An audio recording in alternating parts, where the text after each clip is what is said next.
ole to ken zinga hun thatak mai pathian min pelea kan pathian chu masaberin fakin sela tun zinga hian thucha poimo tak mai karon puang chole dona mun taka min lo ngai thak sale turin krista mingin kan som chewani ole voina karon soi tur thupui chu in thiang lim turani ti hi ani in thiang lim turani ti ani ang pathian lekha thu lo ngai thla ila Thessalonica thon khat bunga changsom ni le pathum tin remna pathian ngei chuan in pumin ti thiang lim choro se tin in tharau le in ril ru le in taksa chu kan lalpa iso krista local huna chuan soisel bovin apumin hum himin omro se tiani lalpana thu thiang lim kan chiarte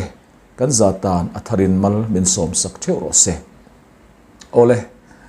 thiang lim na hi poimo em maya christian nuna hian tun lai christian tam tak abik takin mizo christian te hi thiang lim na ko nga hian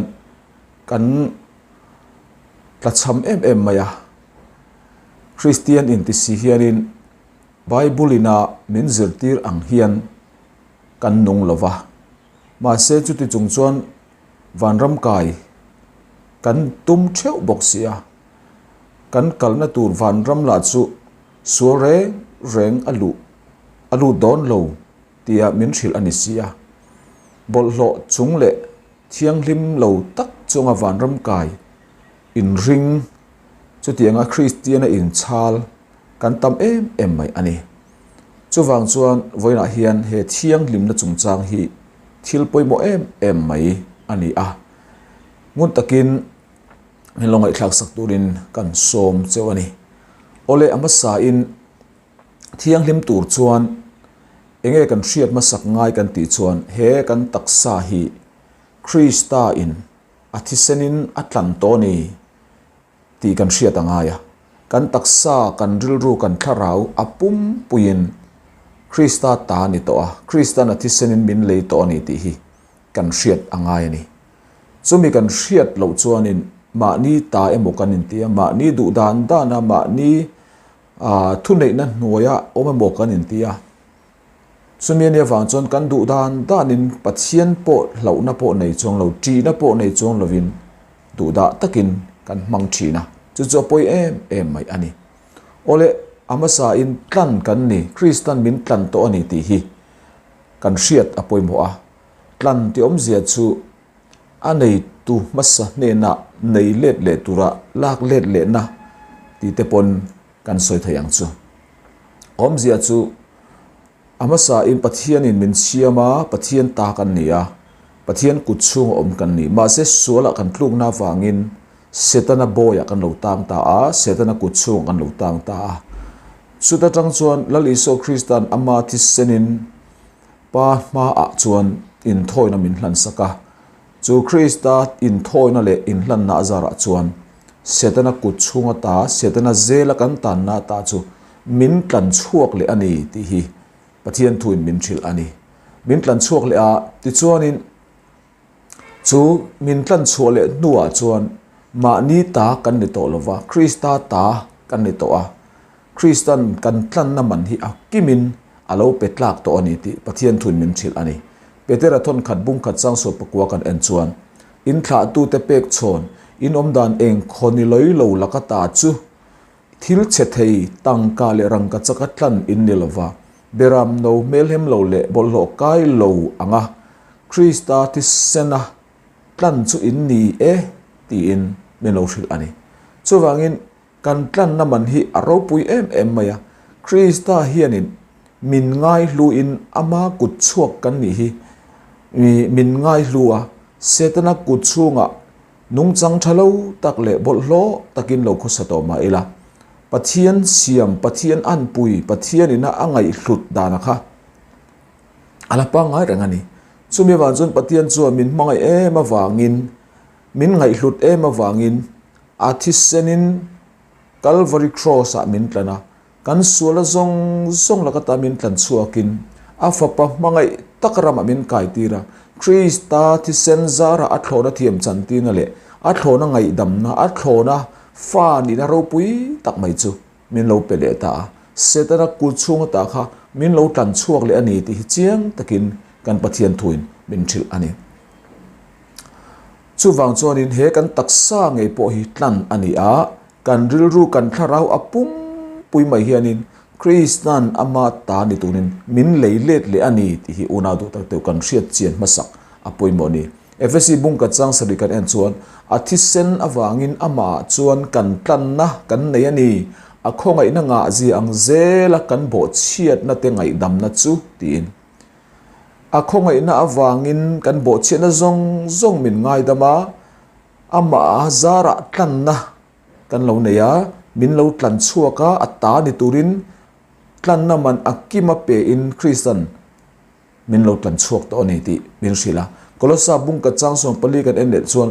ama chuan kan tlan na kan buani kan sual te ngai dam na chu ti in min lo shil bokani chu wang chuan in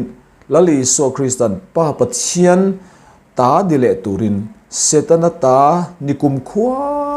thina kha pathian ta pathian ro puina pathian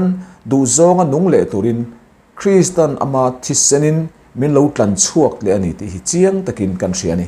isai bung som nga le pathum chang li kan en chuan ani chuan kan nan na te phurin kan lungai na te aphur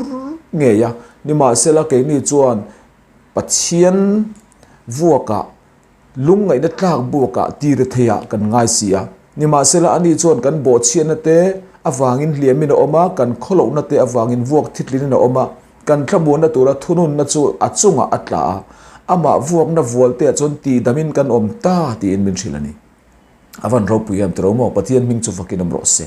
pathian hianin min mangai lutuka a thisenin kan sual zong min tlan chuaka kan sual na laka ta min tlan chuaka tin chu mai ni lovin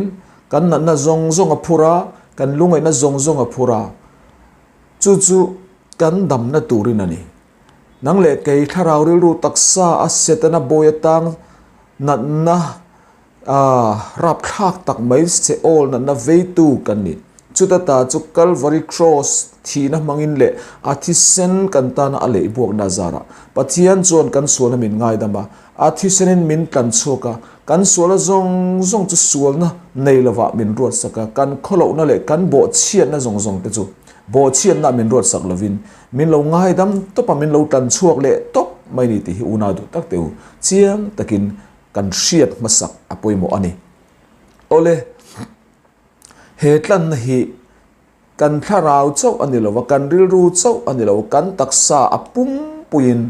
lali so Krista hen min lo tlan chuak veka he kan samzai te pakhat chau po hi lali so hen tlan mai pakhat ma anei lo ti pathian thun min hril ani luka bung som le pani chang sari kan en chuan in samzai te lampo hi chiar vek ania sin alo te ni so vain una du tak teu pathian hian min van ngai lu tak em min van du tak em athisen thiang limin min tana he kan samzai te pakhat po hi kan mai pakhat ma nei lo atta a siama min lei chuak vek ani ti hi kan hriat a poimo khop mai isaya bung som le pathum chang kata tu na ero chuan o Jacob ho te u lalpa nang mani siam tu le o Israel ho te u nang mani din tu chon heti hianati lau su katlan to cheu hi in minga ka ko chewa kata in ni sin ti lau su katlan to cheu in minga ka ko chewa kata in ni sin min ti ni chu amak tromo van pathian leile van siam tu khovel siam tu universe siam tu khovel tui fin rian le tui na zong siam tu pathian ro pui tak mai chuan kata ini min han ti chu una du tak teu a thlamuan thak te romo pathian ta kan ni ti chiang takin kanin hriat apoi mo ani chu wangin tlan na man chu lali so na kimin pe to he kan taksa le kan rilru kan thara apum pui hen lal pa ta ani ti chiang takin kan hriat apoi mo a abik takin kai ni mizo Christian te hian kan tharau kan rilru hi chu pathian in atan to he kan taksa ro chu khovela om chung chuanin ala tha thailo aswal zel don thlan mol kan thlengin a thadon lo thattum du su feltum du su ti in bitam takin anin zirtira chutiang anga sarmon huai sen tak taka konfi tak taka thu soi kan thretrep ani i taksa te kha chu setanan alamang don cho that tum du su fel thei ani lo i fel tak tak don chuang lo i that tak tak don chuang lo khovel om chungin that tak tak thei ni lo chu wangin thlan mual i thlen tlengin i that don chuang lo ti in mi tam tak ten zirti na lo om tak main anin zirtir me kani una du tak te he kan taksa hi lal iso krista hianin ama ro puina tan ama choi moina tan pathianin atlan to ni ti hi kan riat apoi mo a chu korinthon kan bungluk chang som pokwa kan chiar chuan ani le in taksa chu in chunga om pathian ne na tanga in mu tharau thianglim in ani ti in relavem ni ma ni ta po in nilawa mana lei in ni to sin chu wangin in taksa chuan pathian choi moi ro uti in tir ko polan min fuini mo mana lei in ni to ati khan he kan tharau ri ru chau hi ni lo kan taksa kan samzai thlengin apum pui hian lali so kristan manin min lei to chu wangin ma ni ta in ni lo alo ti ta ni ma ni ta in ni lo chu wangin in taksa chuan pathian choi moi ro u pathian kan choi moi na tur chu pathian in min du dan chon kan taksa nge hian ani kan taksa kan che chua kan nung chang kan om dan kan trong kam kan mit meng thleng hian kan beng kan ngai thak du zong kan kal du zong kan kal du dan zong te engkim mai kan eile in thlengin he kan taksa thil ti mang hian pathian choi moi turin pathian min du ani chu tiang ani lai kara tun lai christian tam takten iso christian min tlana min ngai dama kan sulna zong te lakata min ngai dam to ni ti chin chia kan ria he kan taksa a pathian choi moi let na lam le pathian du da na nung tura ama choi moi let na lam pang reng chu kanin zirtir talawa hei apoi em mai ani chu vai kan taksa hi pathian tharau thianin chen na inani kan thinlung chung a hen tharau thiang hlim a chenga kan pian tharni khan krista tharau chon min chen chila he kan taksa kan body hi pathian tharau thianin chen na temple atan pathianin adua athang to ni ti una du tak teu chiang takin pathian thuin min thila korinton kan bungtum chang som pruk som pasari khan pathian in ni le pathian tharau nang mania om reng tin relovem ni tu point pathian in chu ati kholo chuan chu mi chu pathian in ati kholowang chu in chu athiang lim sia chu in chu nang ma ni in ni menti pathian in kan ti he biak in kan in khom thin na in hi ni lova ke ma ni nge mai he kan taksa nge mai hi pathian in pathian chen na mun pathian tharau thiang lim in ani ti hi una du tak teu chiang takin pathian thun min thil ani chu he kan taksa hi ti bor bang tur kan ni lo mo kan ril ru kan tharau te chu mu thei ani lo mo kan chung ril la nu na ni mina amin an mu le mina min ran chiar ber min an thlir ber chu kan taksa hi ania kan taksa chet dan hian pathian ati ming chetheya pathian a choi moi thei bokani chu wang he kan taksa hi pathian choi moi na turatan pathianin ata a asiam to a lei to ani ti una du tak teu kan riat apoi mo em mai ani ole tunai christian tam tak abik takin mizo christian tana pathian chen na taksa he kan taksa kan ti chiat na poi berle rap thak ber mai chu zugle muam ani zugle muam kanin thla da em maya kan zukhuloi loi maya kan thial sen buai maya mo kan kabor vela te henin tur hlo om tak mai kan han da kan han muama tromo chu chon he kan taksa hi ati chechak mai kan mai te duk tlek tu kan mui te aduka cho ya tui lova ti chonin kan taksa yin chiat na chung chon aran thlen ta li cho apoi em maya una du tak teu hei hi voine hen chiang takin na takin kanan soi du chu ania heng zuk le muam vai lo kan ti te hian pathian a choi moi lovani ti kan hriat apoi mo em ani voi kha chu biak in pakhata hianin anin khoma ta chonin kalau en renga kalau thlir renga biak in khom turon kal in chei zet mai hi mai zial he ran zu fut mai biak in pan chuan ta chon biak in a hlen don chuanin amazil chu a liak hlum vat mai man mo em pak pop mai liak hluma ta chon biak in gate bula chuanin amazil bung chu ada thani ta chon ava in khoma kalau thli renga ka ngai tu thina a in khom chhum po khan aril ru khan pathian thu kha ada thei hi ka ring vak lo ni ta chon kalau thli renga in khom ban huna enge ran ti leng o katia kalau thli renga in khom manan bang chia mai choron kal le ta chon amazil bung te kharan lal le aran tan nga la biak in pona chok chu khuthur a khuthale ta vut mai ni una du tak te u avan rap thak em tromo he kan taksa nge hi pathian ina a hmangai le atlan ani sia chu ma ni in kan in ti chia rui hlo te le zuk le muam mangin mani le mani hi zoi in kan nun nei kan chatani kan nun nei ke mani le ke mani kan in ti hlum me kan i ti unau teu kan hria ta poimoni chu mai bible chuan tual that cha tuan nun na pai reng an om lo alote mani le mani in that mani le mani in ti chia te reng hi unau du ta tu van ram hi an kai don reng lo ti ka soi du ni vonet lang takin ka soi pop duwa zuk le muam ti te heng sikhar muam te khai ni muam te tuibur muam te kuwa e te zial zu te zu in heng thil thalo khoi ho reng hi an thi ma inemo I su lo kal ma inemo an sim lo ani phot chuan van ram an kai don lo ti hi una du ta teu ka soi ngamani achan chu pathian hi athiang lima ma ni taksa pathian che na temple ti chereng chunga pathian nen thlen tum hi una du tak te bum na rap thlak tak mai ani chuwangin thiang lim na konga hian una du tak te kan than le ni apoi mo em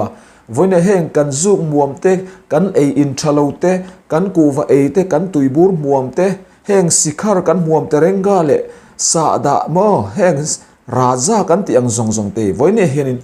Christian kan ni chon kan pai vek turani heng zong hilal I so Krista choi moi lo na pathian ti ming chiat na ani ke ni mizo Christian te pe chu mo ring lo mi te ai point kan na sa zo kani ring lo mi te chuan an muam du lo mo an ei du lo ke ni Christian in ti zok te hianin kan se sen boy maya kan muam tran maya heng te hi una du tak teu kan living standard kan Christian nunina kan be seile kan em hi ahniam lutuk ani hetianga nung tur hi kan nelo ti una du tak te ko soidua chuwan chuanin mani in ti chiat na mani in ti boral na zo in tha na ani tlaka wangin pathian hianin van rama min hruai du hi karing lo reng ani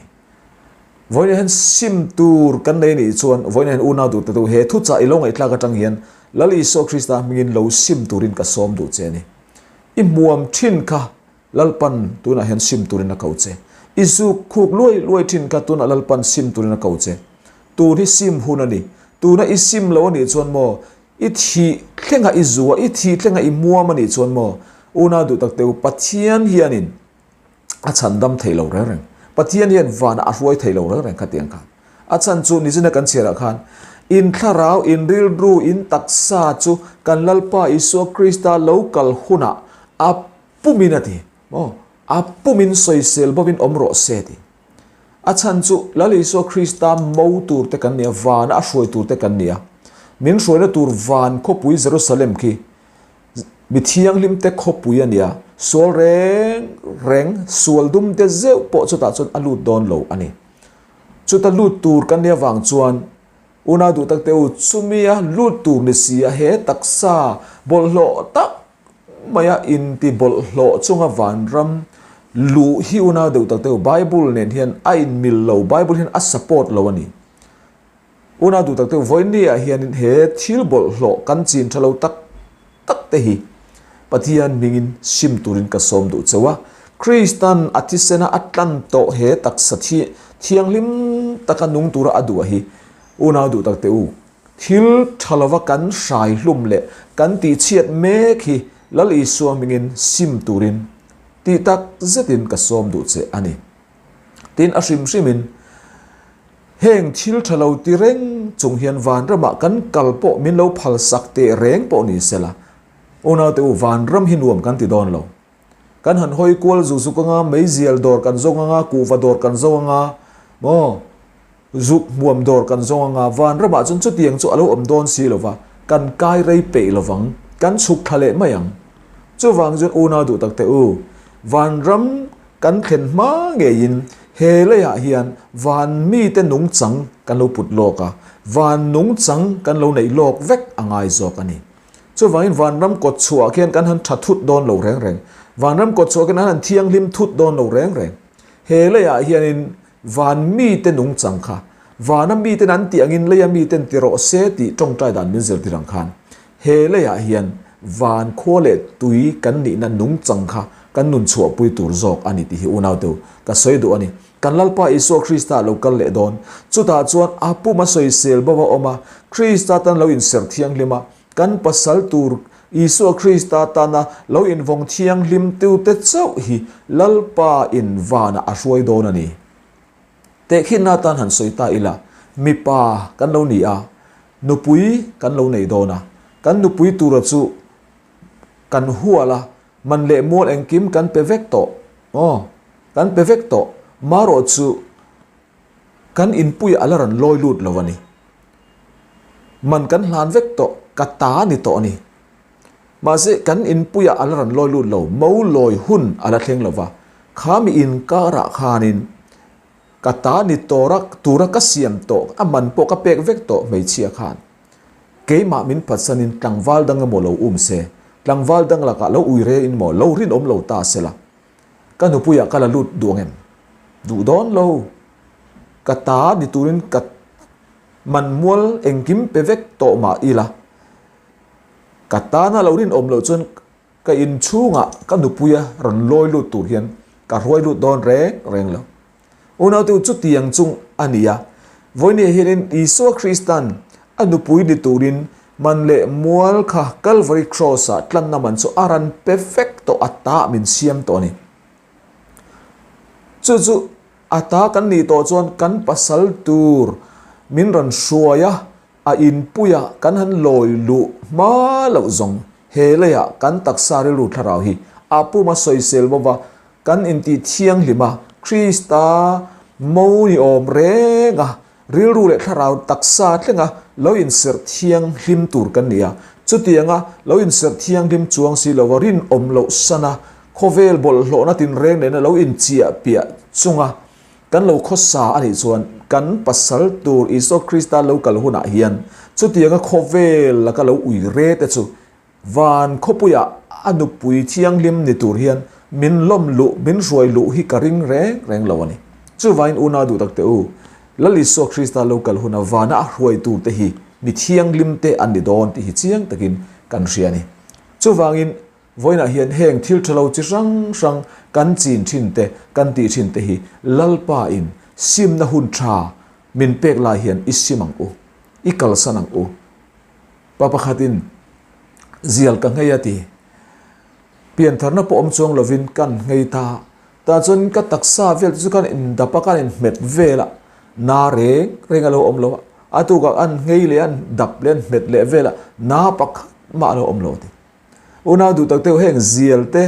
heng ku wa te khai ni tui bur te renga sikhar sa da kan ti te mo mitam takin ka ngei theilo an te thina kan ngei theilo an ni lo kan ngei phal lo zo ka lo chu vai una du voine hen I thiang lim turani ti pathian thun min thilani